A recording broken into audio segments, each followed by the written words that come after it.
नमस्कार, आपका बहुत बहुत स्वागत है हमारे इस खास कार्यक्रम राम नारायण राम में और मैं हूं आपके साथ अंशिका। दर्शकों, आज के इस एपिसोड में हम चर्चा करेंगे वेदों के बारे में। वेद तो हम सभी जानते हैं, हमारे 4 वेद होते हैं, लेकिन अगर हम बात करें बालक ब्रह्मचारी जी की दृष्टिकोण से, तो वेद क्या होते हैं, वेदों को समझना कैसे चाहिए, इस पर आज हम बात करने वाले हैं। हमारे साथ हमेशा की तरह एक बहुत विशिष्ट अतिथि उपस्थित हैं, शंकर सरकार जी। उनका स्वागत करेंगे और साथ ही साथ आपको बता दूं, संतान दल की शुरुआत उन्होंने ही की है। तो आइए स्वागत करते हैं उनका, कार्यक्रम को शुरू करते हैं। बहुत स्वागत है आपका। राम नारायण राम। राम नारायण राम।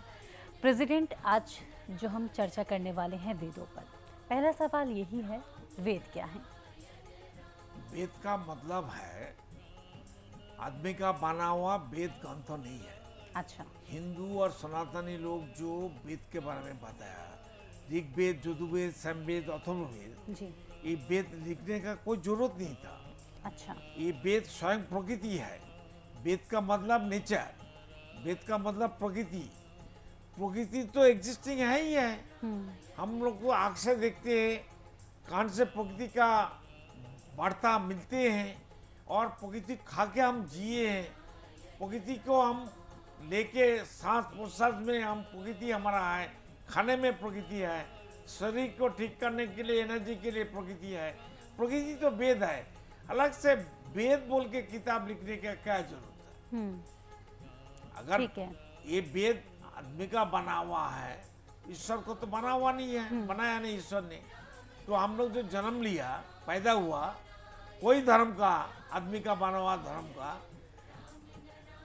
वेद लेके पैदा हुआ। धर्म का जो कस्टम है वो लेके जन्म लिया। पोशाक जैसा यूनिफॉर्म होता है स्कूल कॉलेज जाने के लिए, ऐसा धर्म का कस्टम लेके, यूनिफॉर्म लेके, हम धर्म का यूनिफॉर्म लेके जन्म लिया, ये तो नहीं है। नहीं। तो प्रकृति में कोई मालिक नहीं बोलता है कि हम मालिक नहीं है, वो सेवक है, सेवा देते हैं। तो धरती में मालिक कहाँ से आ गया? एक्चुअल में देखिए, ये वेद जो शिक्षा हमको देता है वो है हमारा इक्वल राइट, खुद जियो दूसरों को जीने दो। मतलब है धरती का जितना आय होता है, बोलिए इंडिया का, एक पृथ्वी का, धरती का अनेक देश है, बहुत देश है, छोटा बड़ा, उसका अंदर एक बड़ा देश एशिया महादेश का अंदर इंडिया है, जो अभी उसको बोलता है भारतवर्ष। तो इसका जो धर्म है आदमी का बना हुआ है, इसका देश का जो संविधान है आदमी का बना हुआ है, इसका जो पॉलिटिकल संविधान है आदमी का बना हुआ है, इसका जो कोर्ट कचहरी में संविधान है, कानून है, आदमी का बना हुआ है। वो कभी सही हो सकता है? आदमी तो पढ़े लिखे, समझदार, चालाक आदमी, पढ़े लिखे आदमी के लिए, पैसे वाला आदमी के लिए, ज्यादा चोरी करने के लिए, डकैती करने के लिए, ज्यादा शोषण करने के लिए, गरीब को और गरीब बनाने के लिए तो संविधान बना है, कानून बना है, पॉलिटिकल पार्टी बना है, धर्म बना है। कोई धर्म इतना बड़ा बड़ा मस्जिद बना है, गिरजा बना, यूरोप कंट्री में जाके देखिए ना, एक एक गिरजा कितना लाखों करोड़ का खर्चा करके बनाया। मंदिर देखिए ना, इंडिया में इतना मंदिर है और फुटपाथ में, रोड में, बाजू में सब गरीब लोग बसा हुआ है, उसको खाना नहीं मिलता है, पीने के लिए पानी नहीं मिलता है, रहने के लिए मकान नहीं है, शिक्षा नहीं मिलता है, हॉस्पिटल भी नहीं मिलता है ट्रीटमेंट के लिए। तो कोई तो आँख उठा के देखता नहीं है ये लोग को क्या हाल होगा। अगर वो लोग का अभी हमारा सब बड़ा बड़ा जो रिच पीपुल है, पैसा वाला है, उसका ये हालत हो जाएगा, क्या करेगा वो लोग? इसलिए सरकार का, देश का जितना आय होता है, जो रुपया टैक्स से मिलता है, उसका 100% का अंदर, 100 भाग का अंदर 45% पुलिस मिलिट्री का पीछे चला जाता है, 20% चला जाता है सरकारी कर्मचारी और अमला और मिनिस्टर लोग को पालने के लिए, उसको खिलाने के लिए। तो 65% पॉजिटिव भाग तो 100 का अंदर चला जाता है, 20% जनता को मिलता है, 10% नेता लोग चोरी करता है। तो हमारा हक 20%, 100% का जो रोजगार है देश का, जनगण का दिया हुआ टैक्स का पैसा 20% पूरी भाग रुपया जनगण को मिलता है, वो भी बड़ा लोग लूट के ले जाता है। 30% जो लाखों करोड़ रुपया कमाता है उसको भी 30% टैक्स, जो 10,000 रुपया 50,000 रुपया नौकरी मिलता है हर महीना उसको भी 30% टैक्स। ऐसा हो सकता है? उसको स्लैब होना चाहिए ना। बिल्कुल। तो व्यक्ति मालिकाना क्या जरूरत है? ये व्यक्ति मालिकाना है बोल के तो समस्या है। जी प्रेसिडेंट, एक बार फिर से हम उसी चर्चा पर आना चाहेंगे। हम वेदों की बात कर रहे थे, तो जैसे कि आपने वेदों के बारे में हमें बताया, मैं आपसे ये जानना चाहूँगी क्योंकि वेदों में एक चीज़ बहुत ज़्यादा बोली गई है कि हमारे जो पेड़ हैं, पेड़ पूजा करने की बात की गई है, पेड़ों की जो पूजा की जाती है। जैसे बरगद की हम बात कर लें, भारत के कई हिस्सों में बरगद पेड़ की पूजा की जाती है, धागों से उनको बांधा जाता है। प्रकृति को किस तरह से संजो कर रखना हमको चाहिए। अगर हम बात करें बालक ब्रह्मचारी जी के नज़रिए से, तो उनका नज़रिया इसकी तरफ क्या है, किस तरह से हम पेड़ पौधों को बचा कर रखें? पेड़ पौधे नहीं रहेगा धरती में तो ऑक्सीजन नहीं मिलेगा, और ऑक्सीजन नहीं मिलेगा तो हम लोग जिएंगे नहीं, खाना नहीं मिलेगा, फल मूल नहीं मिलेगा, जीव जंतु नहीं जिएगा और वातावरण खराब हो जाएगा। सबसे बड़ा है बरसात नहीं होगा। पेड़ पौधे का सब इको बैलेंस होना चाहिए, वो लोग को भी जीना चाहिए, हम लोग को भी जीना चाहिए। सृष्टि का हर प्राणी, हर वस्तु का, हर जीव का, हर पेड़ पौधे का सबको इक्वल हक होना चाहिए।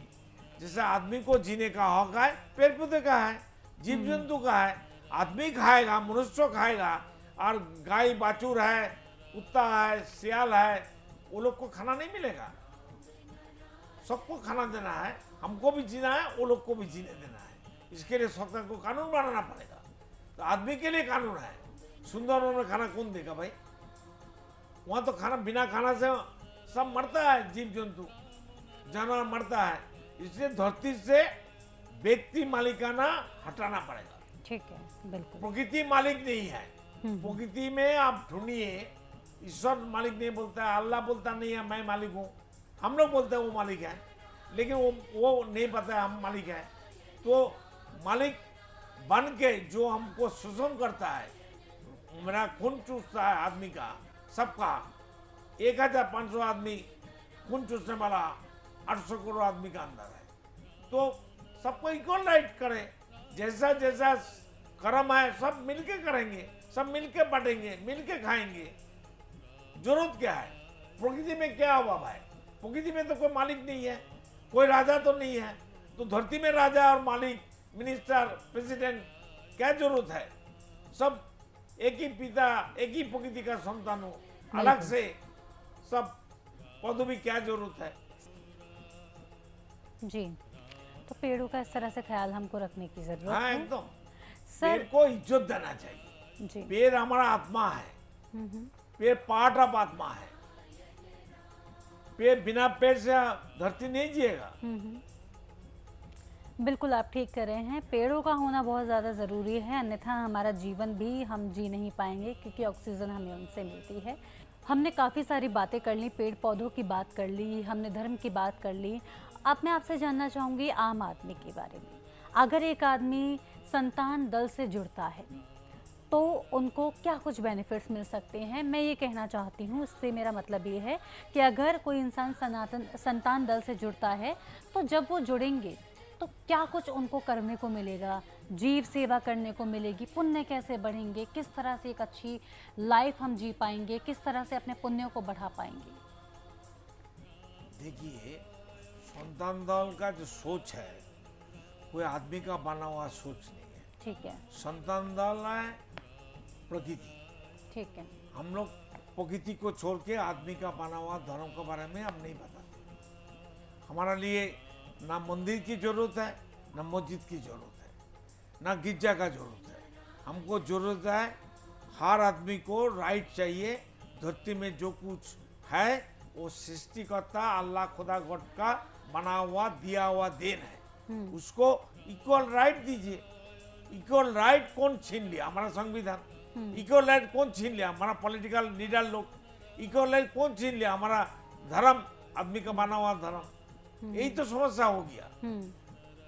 धर्म तो प्रकृति है, प्रकृति को छोड़ के अलग से धर्म कहाँ से आ जाएगा? सही बात है। प्रकृति को छोड़ के जो पानी है, आपका बतास है, सूरज है, धरती है, आसमान है, ये पंच तत्व को छोड़ के धर्म हो सकता है? इसके बाहर कुछ है क्या? यही तो सब कुछ है, सब धर्म का मूल आधार है। तो इसलिए प्रकृति का जो आदर्श है, नीति है, वही हमारा कानून, धर्म और राइट और विचार, सिद्धांत। प्रकृति कर्म कर रहा है भाई, हम लोग कर्म करेंगे। जन्म से पहले धरती पूरा बनावट है, ऊपर वाला ने, अल्लाह खुदा गॉड ने, हमको ईश्वर ने ठीक करके रखा है, जो हमारा कोई कमी ना हो। जैसे हम कोई बच्चा पैदा होता है, पैदा होने से 15 दिन 20 दिन पहले हमारा माँ का स्तन में दूध आ गया छाती में। तो प्रकृति कितना अलर्ट है, सचेतन है, अल्लाह खुदा गॉड कितना चिंतनशील है, कितना समझदार है। उसका नाम से हम लोग डरते हैं। तुम अल्लाह को मानो, तुम ईश्वर को मानो, भगवान को मानो और मिनिस्टर को मानो। अरे किसको मानना चाहिए? खुद को पहले तो मानो।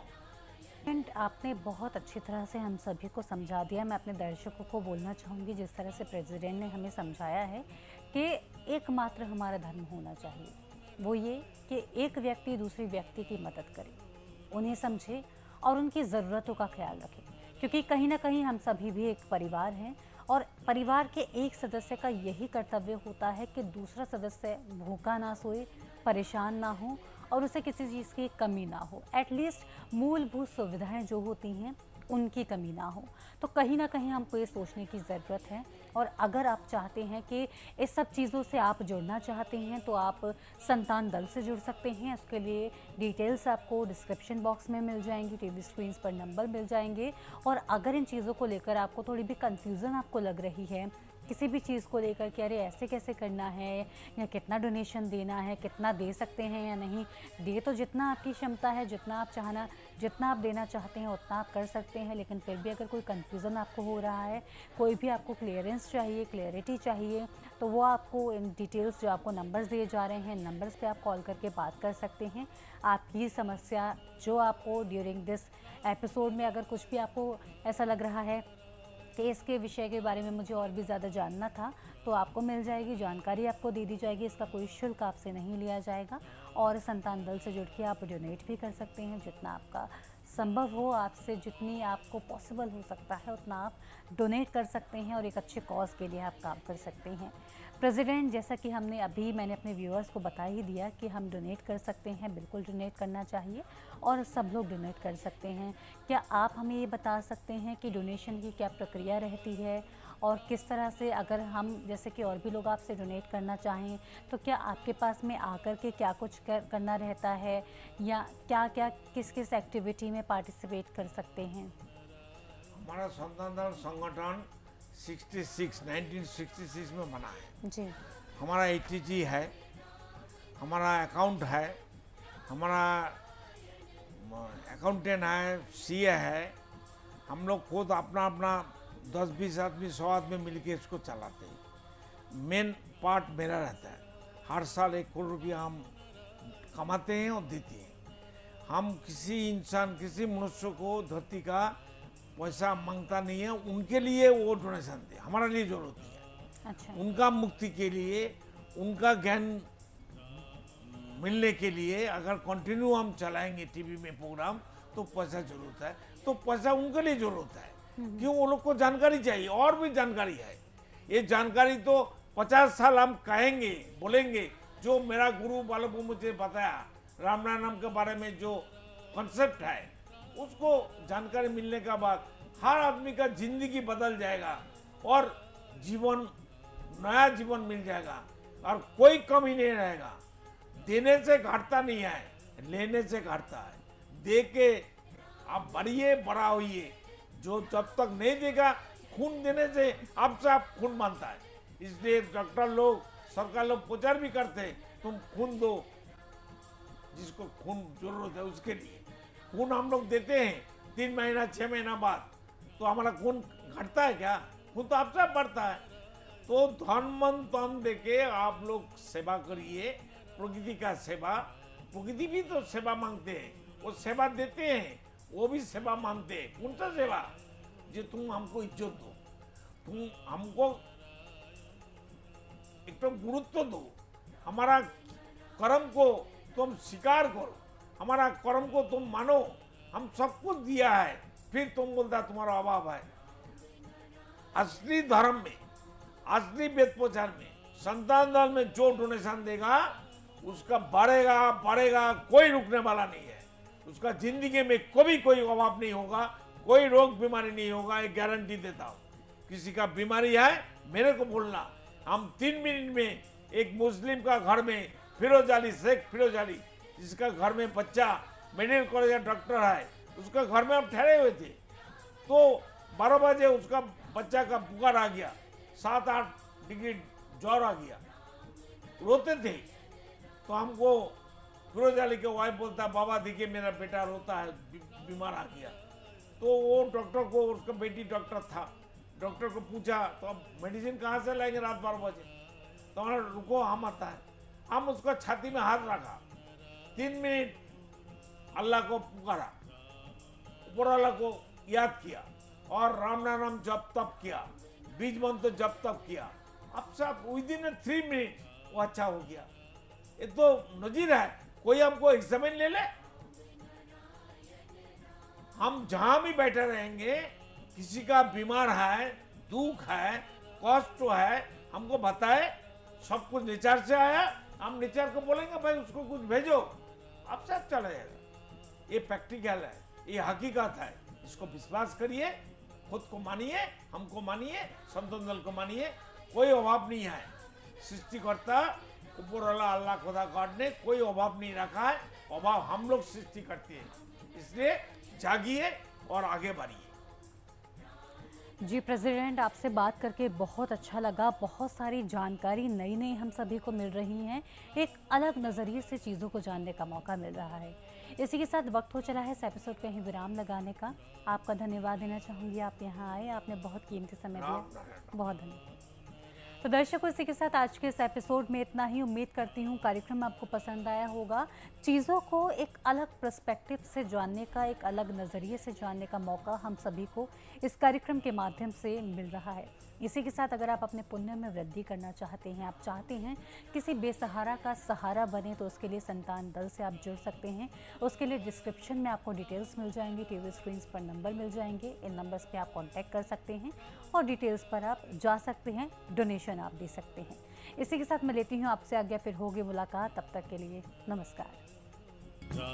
आप देख रहे हैं हमारा खास कार्यक्रम राम नारायण राम शंकर सरकार जी के साथ राम नारायण रामशाह। यह एक महाध्वनि और बीज मंत्र है। यह सभी समस्या का संपूर्ण समाधान है। आप लोग इन्हें अपना के देखिए, मन और दिल में क्या प्राप्त हो रहा है। इस कार्यक्रम का विशेष उद्देश्य इसका प्रचार और प्रसार के साथ ही प्रत्येक मनुष्य की मुक्ति का मार्गदर्शन है और यह आपकी दिल की बात है। इस मार्ग पर पुण्य और मुक्ति निश्चित है। इस कार्यक्रम के माध्यम से संतान दल द्वारा चलाए जा रहे श्रेष्ठ सेवाओं से जुड़कर सबके कल्याण के लिए इस नेक कार्य का हिस्सा बन सकते हैं और वृद्धाश्रम, गौशाला, गरीब और वंचित बच्चों की शिक्षा का भी सहयोग और समर्थन कर सकते हैं। संतान दल सबका एक ही परिवार है। अकाउंट नेम संतान दल, account number 266505000657, IFSC code ICIC 00026665। पूरी तरह जानने के लिए आप संस्था के फोन नंबर पर संपर्क कर सकते हैं। Phone number 6291342066,